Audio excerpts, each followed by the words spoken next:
Humihiling ang ilang opisyales ng pamahalaan ng mapayapang pagsasagawa ng 3 araw na kilos protesta na isasagawa ng religious group na Iglesia ni Cristo. Ayon kay Secretary John Vic Rimulya, mahigpit na babantayan ng mga lugar na malapit sa Malacanang para maiwasan ang anumang posibleng kaguluhan. May report si Catherine Landicho.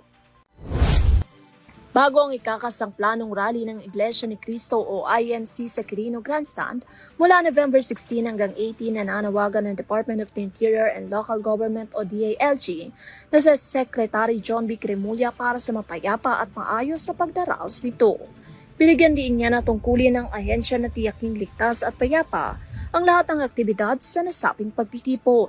Ayon pa kay Rimulya, nakikiisa ang ahensya sa panawagan ng INC para sa katotohanan, pananagutan at hustisya.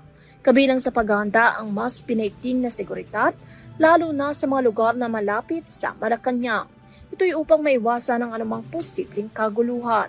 Pinayuhan din ng kalihim ang mga magulang na bantayan ng kanilang mga anak at tiyaking hindi mapapasama sa grupong maaaring makapanggulo.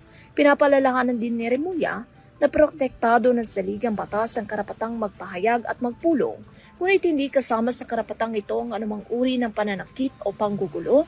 Tiniyak niyang agad na mapananaguti ng sinumang lalabag sa batas. Samantala, iniulat ang Philippine National Police o PNP na mahigit 16,000 na kapulisan ang ide-deploy para sa 3 araw na protesta upang matiyak ang kapayapaan at kaayusan sa lugar. Para sa UTV News, Catherine Landicho, sumasaludo sa bawat Pilipino.